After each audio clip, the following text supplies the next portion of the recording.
Naanata sa ika-24 nga Domingo sa ordinaryong panahon og napulo na lang ka Domingo magsugod na sad ta sa bag-ong kalendaryo sa simbahan nga atong pagasugdan diya sa panahon sa Adbyento.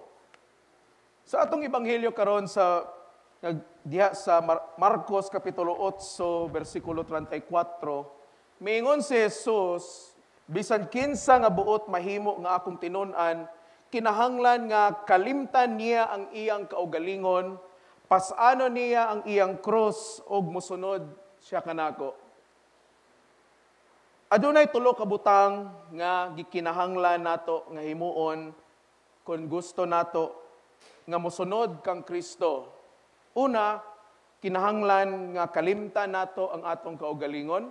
Ikaduha, pasano nato ang atong cross ug ikatulo, mosunod kita kang Kristo. Ang atong ebanghelyo very simple kaayo to understand. Tungod kay wala nagipaagi ni Kristo og sambingay kung unsaon pagsunod niya, kundili iyang gisulti diretso sa walay paglipod-lipod. Nga igo lang nato kalimtan ang atong kaugalingon, mupas-an ta sa atong cross og mosunod ta niya. Ug ato ning sabton karon nga kabuntagon kay ang atong tema nag-ingon, nagdesisyon kita nga mosunod kang Kristo, dili na mamahimong mubalik pa. So kining mga igsoon, kining atong pagsunod kang Kristo, okay? Eternal decision na ni. No, decision kini hangtod sa hangtod. Wala na ni bawiay pa. Dili ni kanta sa six bomb nga laban-laban o bawi-bawi. Ha? Pag muingon ta nga magsunod ko sa Ginoo, hangtod sa hangtod na unta. Amen. Okay, dili kay karon nga adlaw sunod, pagkasunod semana dili na pod. Pagkasunod bulan sunod, pagkasunod tuig dili na pod, no? Una, kinahanglan nga kalimtan nato ang atong kaugalingon. Mao na unang gisulti ni Kristo. Okay? Deny ourselves. Unsa may buot pasabot ni Kristo nga kalimtan nato ang atong kaugalingon? Ang pagkalimot nato sa atong kaugalingon dili ni buot pasabot nga atong pasagdan ang atong kaugalingon og dili na atimanon. Okay? Kundili magundang ta magsige og huna-huna para lang sa atong kaugalingon. That's what Jesus meant when he said, deny yourself. Okay? Kalimtan nato atong kaugalingon, dili kay mga amnesia ta, no, nga di na nato atimanon, no? Kun dili ta sigig huna-huna sa atong kaugalingon.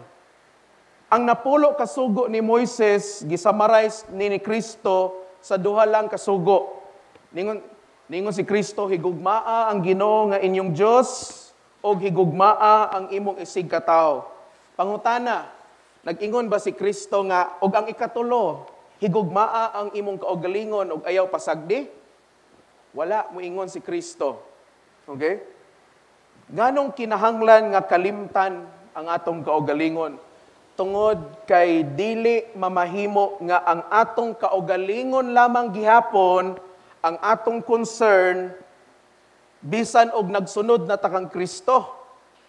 Kay diha sa Mateo kapitulo 6 bersikulo 24 miingon si Kristo, dili mamahimo nga ang usa ka tawo magpaulipon sa duha ka agalon. Kay mahitabo gayod nga iyang dumtan ang usa ug ang usa iyang higugmaon o unungan niya ang usa ug ang usa iyang tamayon. Mga igsoon, we cannot serve two masters at the same time. Mao na nga sa atong pagsunod sa Ginoo, dili pwede nga alagaran nato ang atong kaugalingon at the same time nag-alagad punta sa Ginoo. Dili pwede nga sa atong pagsunod sa Ginoo, no, kay kung inyong nabantayan or napamalandungan, kasagara ang rason nganong mawala sa pagsunod ang usa ka Kristohanon sa Ginoo. Ngano man tungod kay pagnaa na gani problema nga moabot sa kaugalingon, dali ra kaayo iitsapwira ang atong pagsunod sa Ginoo. Dali ra kayo ilabay ang atong pag-alagad sa Ginoo. Nganuman kay pilion nato ang atong kaugalingon. No?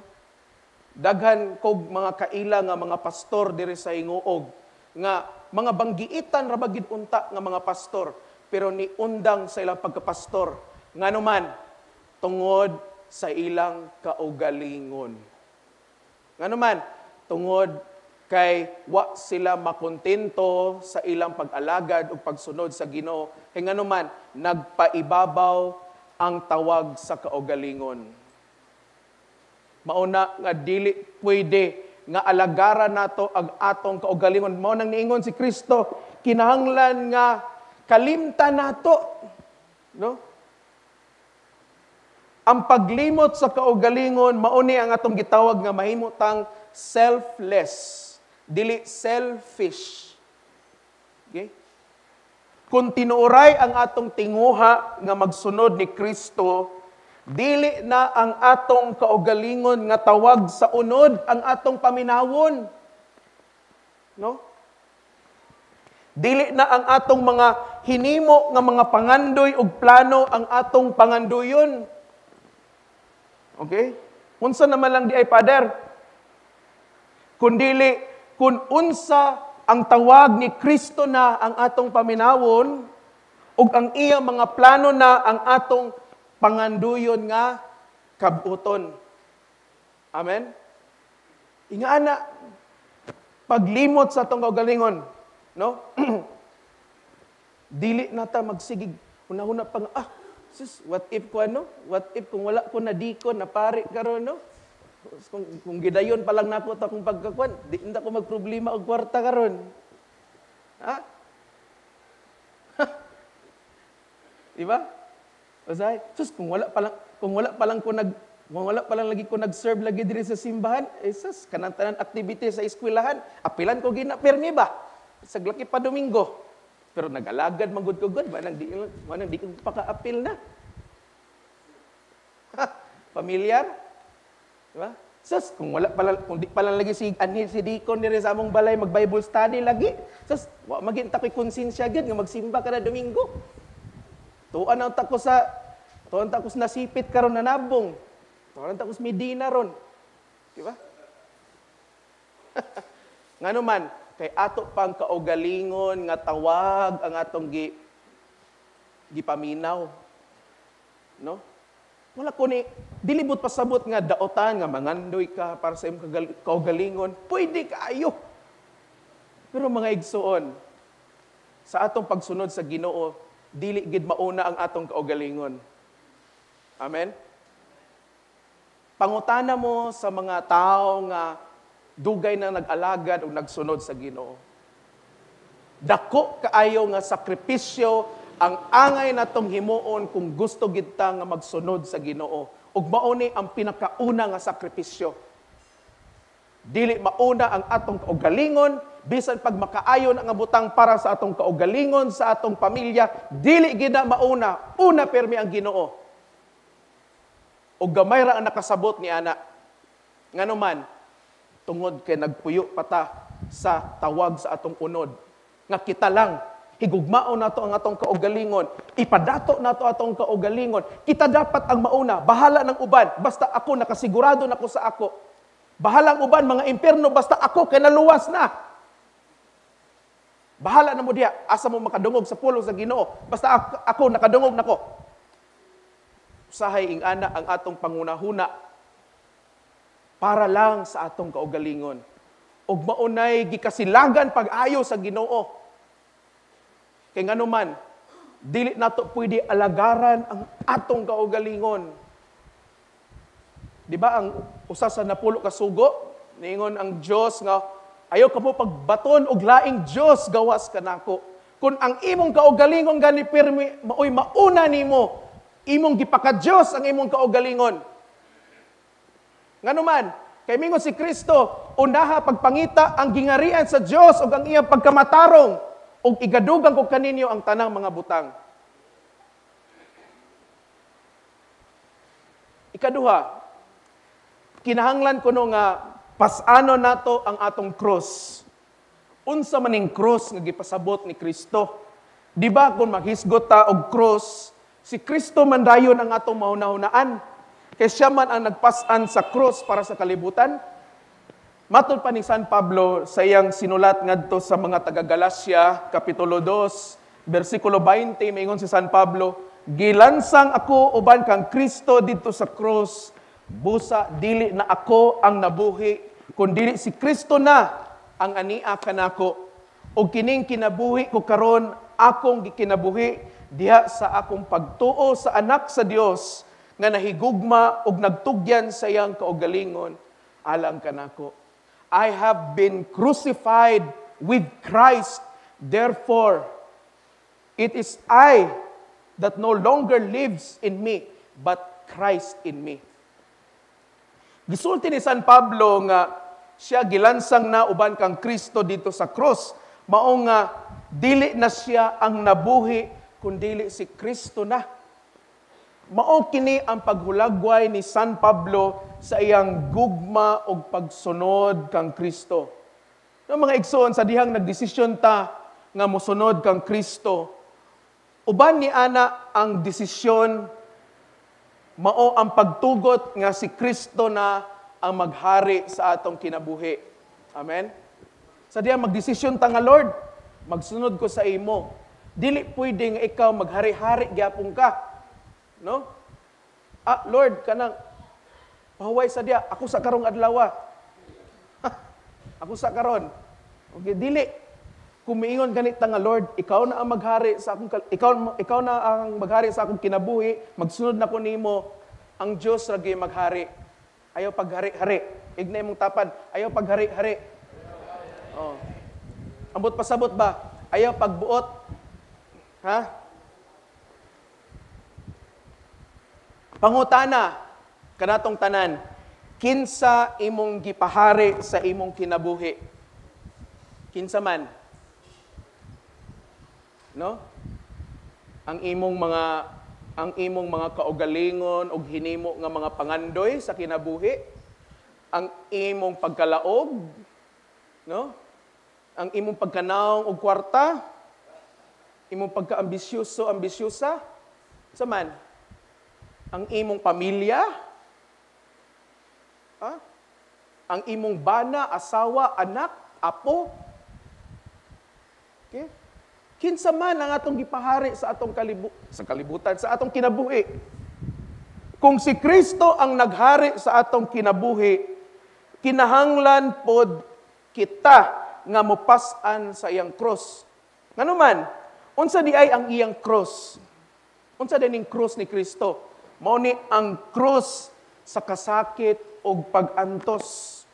Dili para sa iyang kaugalingon nga kaayuhan, kundili para sa uban, para sa kaayuhan natong tanan. Amen? Usahay pagmutan-aw ta sa cross, no? Tinuod man nga ang simbolo sa cross, no, gugma, sakripisyo, kaluwasan nga atong nabatunan. Pero naapay dugang ni ana. Ang cross, ang simbolo sa cross, mao ni ang kasakit ni Kristo, ang iyang pag-antos. Question, kung si Kristo ang maghari sa atong kinabuhi, kay siya nag-antos man para sa atong kaayuhan, andam ba pud ta nga mag-antos para kaniya? Mao na ang dakong pangutana nga atog likay-likayan nganuman kay walay tao nga gusto mag-antos. Kung mahimo mulikay pagani sa pag-antos. Di ba? Apan ang pag-ampo nga gitudlo ni Kristo nga atong mabasa sa Mateo Kapitulo 6, versikulo 6, ngadto sa 9, mo kining gitawag nga the Lord's Prayer. Mingon si Kristo, and lead us not into temptation, but deliver us from evil. Wala ning ingon diya nga, lead us not into sufferings, and deliver us from all these things. Wala ning ingon si Kristo ni ana.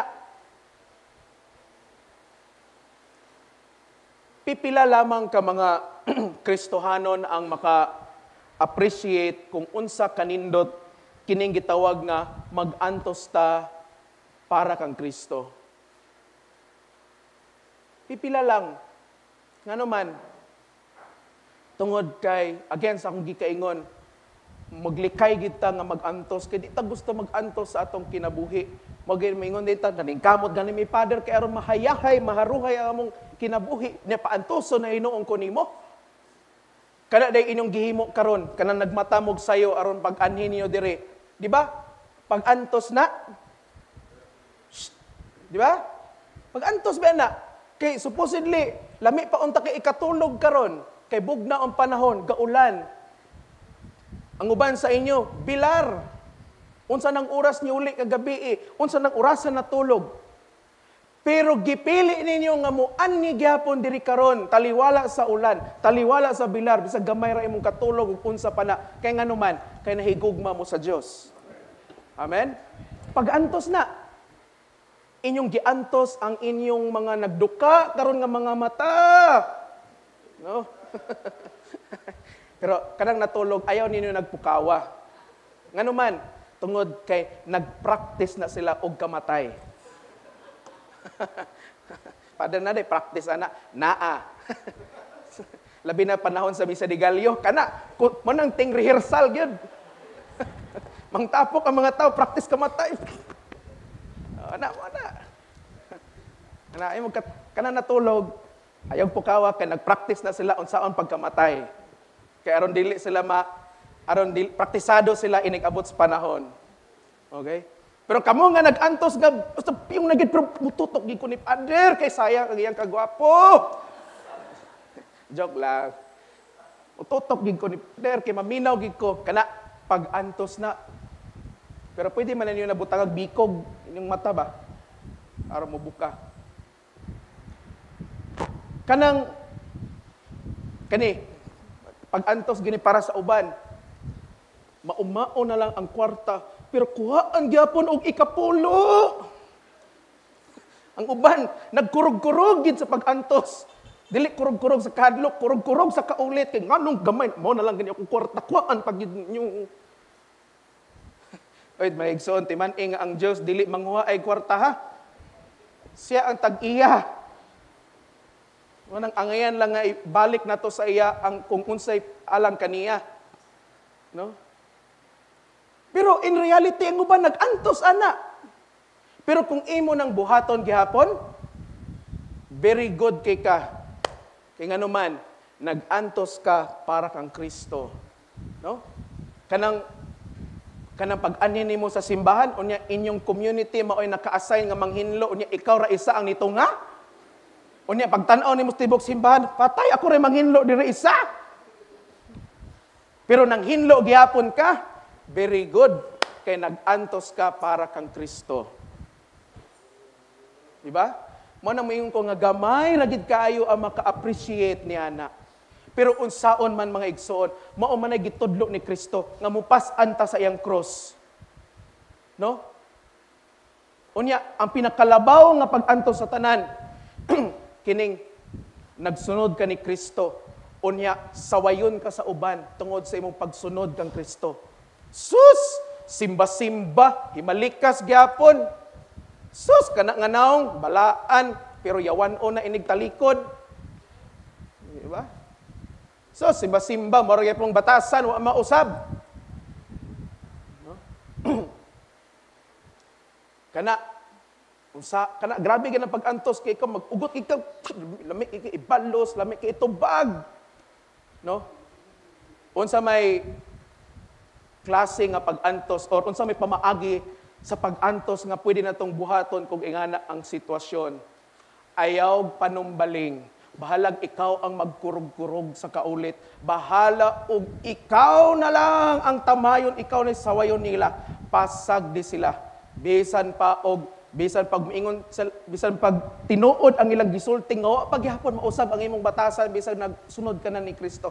Ayaw panumbaling. Ano man? Tungod kay nasayod ka nga ang imong pagsunod ni Kristo mas labaw pa kaanindot kaysa ilang pagsaway nimo. Amen? Unya, kung di man sa tinuod, ba man sa gagasuko?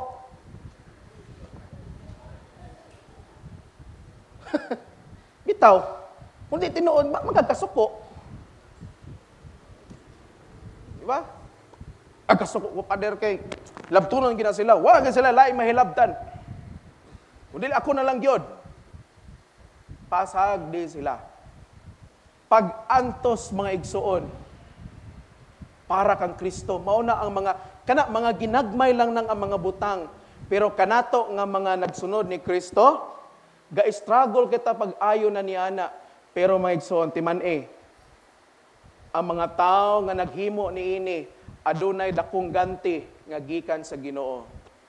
Amen. Ang atong kinabuhi sa diyang nagsunod ta kang Kristo, dili na kini para kanato, labaw sa tanan para kini sa uban. Okay?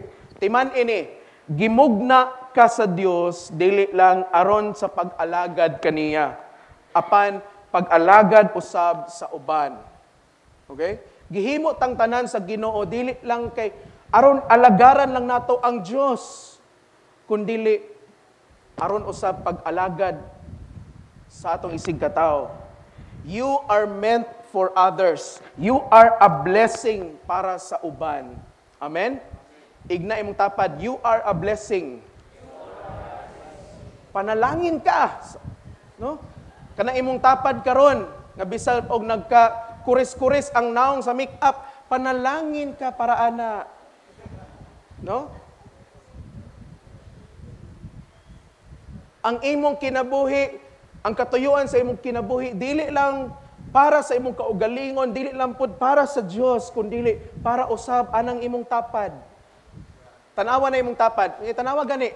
Di ba makasasala kay gnaong, di ba? Makasasala kay nagnaong. Ha? Ako pod nga nagtan-aw sa inyo o kamo nga nagtan-aw sa ako, makasasala pod ni gnaong. O ako pod nga nagtan-aw sa inyo, makasasala pod mong tanan og naong. Maunang kitang mga makasasala, mag-inalagaray ta sa usag-usa. Amen? Panalangin mo para kanako. Okay? Para sa simbahan.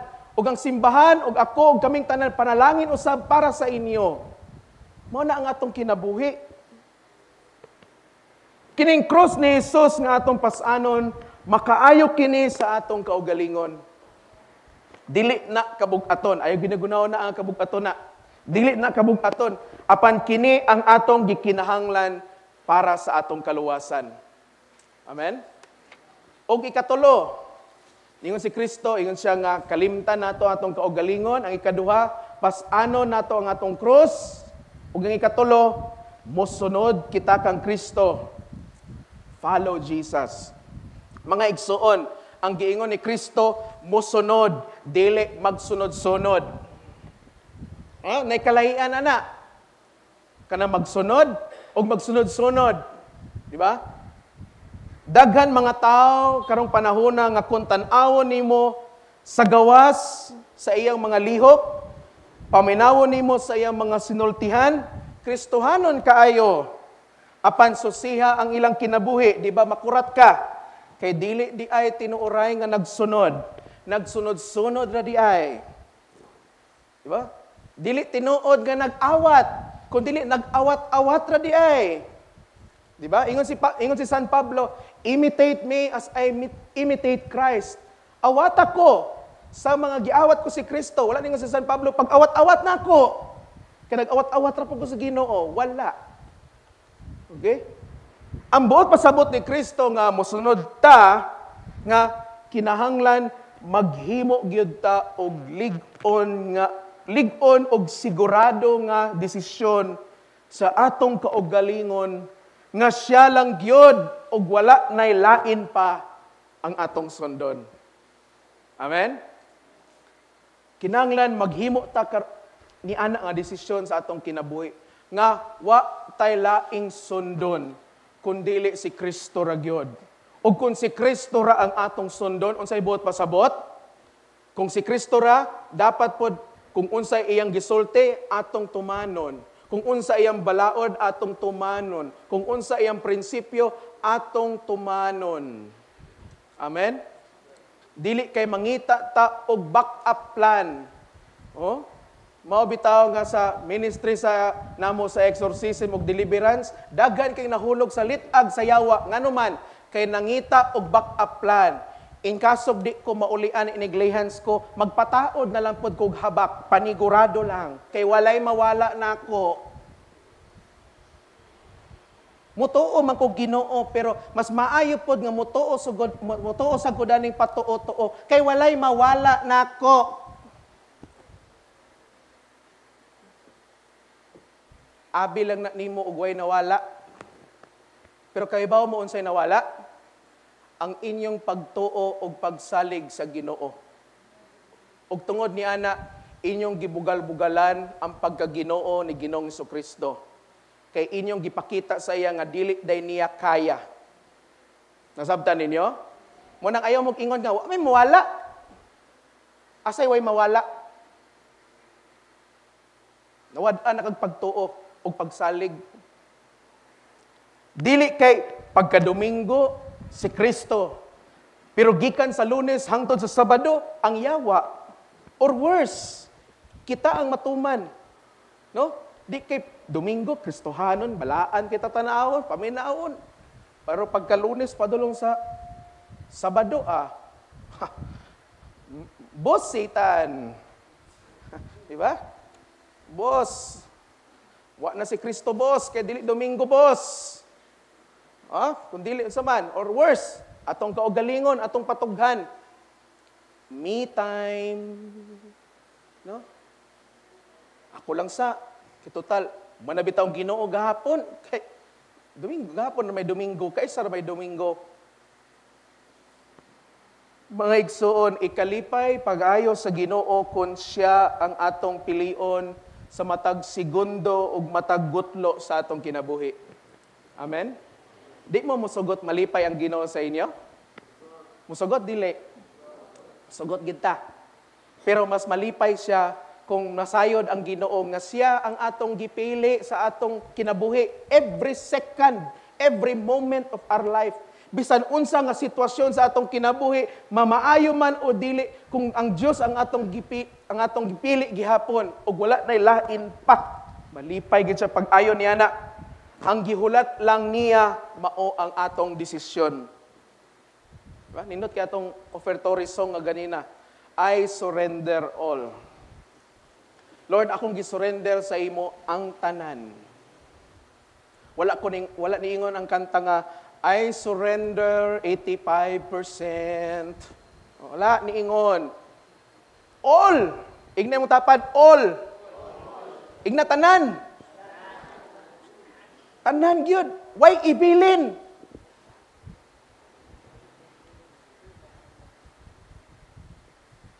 Why binlan? Why binlanay? No? Ay mo bilin-bilin. Do not reserve for God. Do not reserve something from God, but rather surrender everything. Ihatag ang tanan, itugyan ang tanan, maayo man o dili. Ba? Mo taw nga in the sacrament of confession, dili maayo nga mangumpisal ka, pero ikaw mismo nakabalo ka sa imong kaugalingon nga napakagibilin nga sala. Dili na pwede. Isugid na tanan. No? Sa atong pagpangalagad sa Ginoo, dili pwede nga lakip ka ani nga ministry unya moingon ka nga di lang nako ihatag ang akong best kay dapat mo tupong ra ko sa ila kay di man sila kaapas nako kay master manggod ko kaayo good. Ayaw binli, ihatag ang tanan. Ngano man, kay ang Dios maoy tag-iya sa tanan. Ayaw bilin-bilin. May man og sudan na kay magbilin ka. Diba? Ihatag ang tanan. Pangutana, nakadesisyon na ba ka kung kinsa imong sundon? Pangutanan niyong kaugalingon, nakadesisyon na ba mo? Or magdesisyon pa? Kung magdesisyon pa, dili na daotan. Pero kanang moingon nga, Father, wa gyud ko'y plano magdesisyon. Kana, mooy, murag, maglisod kita na ng bahina. Pero kung nakadesisyon na ka, congratulations sa imo. Kung magdesisyon pa ka, congratulations sa imo. Okay? Pero kung wala pa ka nakadesisyon or wa kay plano magdesisyon, congratulations gyapon sa imo. Ngano man, kay kini nga wali karon mao na ni ang senyales nga magdesisyon gid ka. Amen? Unsa man imong desisyon nga imong sundon? Kinsa ang imong sundon? Si Kristo o si Satanas? Si Kristo o imong kaugalingon? Si Kristo o imong kwarta? Si Kristo o ang imong negosyo? Si Kristo o imong mga plano sa kinabuhi? No? Nainindot kay nga kanta, nga ginakanta na to diri. Nag-ingon ang kanta nga, aduna man ako'y gihigugma, apan mas labaw gyud ka, bisan pa sa akong pamilya. Usahay, dari ta magbangi. No? Kay pagpapilion kita, kinsa may atong pilion? Ang Diyos o ang atong pamilya? No? Ang uban, pili sa Diyos. Ang apan kadaghanan ni anak mo pili, akong pamilya. No? Maayo man nga desisyon. No? Pero ang pinakamaayo gyud kay kun ang Dios imong pilion. Ngano man, kay kun ang Dios ang imong pilion, ang Dios mao'y moatiman sa imong pamilya, o hinumdumi nga ang imong pamilya gikan na sa Dios. Dili gina imong minugna. Ikaw ba? Ikaw naghimo sa imong mama? Ikaw naghimo sa imong papa? Hay. Bisan pag kamoy gigamit nga mahimong instrumento nga mungguwa na inyong mga anak karon diri sa kalibutan. Pero kana nasayod mo, kamo mismo nasayod mo nga gikan na sa Dios. But it takes a deep level of maturity to understand nga bisan gani kun ang atong pamilya na papilion ta sa atong pilion ang Dios ug ang atong pamilya. It takes a deep level of maturity and understanding to choose God. Ngano man, tan-awan ninyo ang kinabuhi ni Abraham. Giignan sa Dios, ihalad ang imong bugtong anak si Isaac. Intang, grabe kasubo ni Abraham. Una-una ni Abraham, pinangayo na gina ko ni sa imo. Imo pagigipapatay sa ako. Dili ka nang halad nga kanang paampuan ha. Halad ba? Patyon, sunugon. Para masabdan natong tanan, no? Patyon. Ipapatay sa Dios kang Abraham ang iyang bugtong anak nga si Isaac. But because Abraham understood that everything came from God, bisan sakit ang iyang dughan, iyang gihimo. Ug intawon ang iyang anak nga si Isaac, way kamalay-malay. Asa dita paingon pa? Asa man ang atong ihalad, ang karnero nga ihalad pa? Kahoy ra man ni atong gibit-bit, wa may ihalad. Intaw, looy, inosente kayo. Gigapos sa iyang amahan. Gigapos, gipahigda dito sa katong gitukod ni Abraham nga halaran. Ug iya na untang duslakon sa dihang miabot ang anghel sa Ginoo. Ug miingon ang anghel, insakto na, nasayod na ang Dios sa imong pagkamasinugtanon. Ug tungod niya na, mao nang gitawag si Abraham nga amahan sa tanang kanasuran, no? The father of many nations. Why? Because of his unwavering obedience and love for God. Kaya nga naman, tungod kay sa pagkasinugdanan pa lang sa iyang kinabuhi, nakadesisyon na siya nga ang Dios gyud ang iyang sundon. Oh? Mao na higsuon.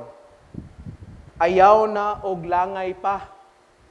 Kung wala ka pa magsunod ni Kristo, karon dili unya, dili ugma, sunod semana, sunod bulan, sunod tuig, ang insaktong panahon sa pagpili kang Kristo ug pagsunod kaniya.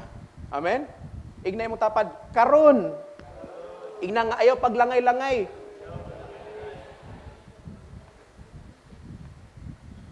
Kaya siguro ang uban sa ato nakadesisyon na pero 50% pa lang. No? 70%. Di pa gid 100%. Mga igsoon ato nang kumpletohon karon nga kabuntagon. Karong adlaw. Kumpletohon nato na. Pamalandungin niyo na. Sa diya magapadayon ta sa atong misa. Pamalandungin ninyo. Lord, magsunod na gid ko sa imo. No? Sa ako pang giyon ako magsunod ta sa Ginoo, dapat mutuman po ta sa iyang balaod, prinsipyo, kung unsa iyang gisulti. Dili na ta mahimong mga supakiro pa ng mga Kristohanon. Manang mangutan ako sa inyo, tiaw-tiaw ba nga magsunod sa Ginoo? Dili. Nganuman, tungod kay daghan ang imong himuon. Tulo ra gani ginganlan ni Kristo. Kung ato lang na makumpleto tong tulo, nakasunod na ta kang Kristo sa tinuoray nga paagi. Okay? Mao na magdesisyon ta. Atong tema karon, we have decided to follow Jesus. No turning back. Wa nay atrasay pa. Amen? Wa na gyud atrasay ni. No? Kamo nga mga membro nini nga simbahan, wa na gyud atrasay ni. Ayaw na magpangambak sa lain. Kaya dili man trampolin ang atong simbahan, na ambak-ambakan. No? Ayaw na magpangambak pa. Ayaw na magpangitag lain pa. Ngano man, gawas kung ang yawa among gisangyaw dire, ang atong gisimba. Ayaw na magpangita pa. Ngano man, tungod kay nagdesisyon na ta. No? Sawa pa makadesisyon, nagampo ming tanan nga makadesisyon mo karon nga mosunod kang Kristo. Aron nga kitang tanan nga niya diri bisag katong wala diri karon, no? Kay nakadesisyon man to sila nga matulog sa og padayon imbis nga mumata sa ilang alarm, no? Bisag lakip to sila. Mao na atong panghinaot nga magkita-kita tang tanan didto sa langit. Way mabili nato diri sa kalibutan, or worse, way makita nato dito sa impierno. Unya mag-video call na lang tagikan sa langit padulong sa impierno. Kay wala na video call dito sa impierno. Kay i-confiscate ni Satanas ang imong cellphone. Kay ang imong buhaton dito, unsay imong buhaton dito? Kabalo mo sa trabaho sa impierno? Mahimong swimmer. Maglangoy-langoy dito. I-practice katong mga di kabalog langoy. Ayaw magpangandoy nga dito ninyo ma-master inyong paglangoy. Ha? Mangandoy tang tanan nga dito sa langit magkita-kita ta og muatubang ta sa Ginoo nga malipayon og kun mangutana ang Ginoo sa ato, unsay imong gihimo sa imong kinabuhi sa kalibutan, makatubag ta sa Ginoo. Lord, ang akong pagsunod nimo mao gito ang pinaka nindot ug maayo nga desisyon nga akong gihimo sa akong kinabuhi. Amen. Please stand.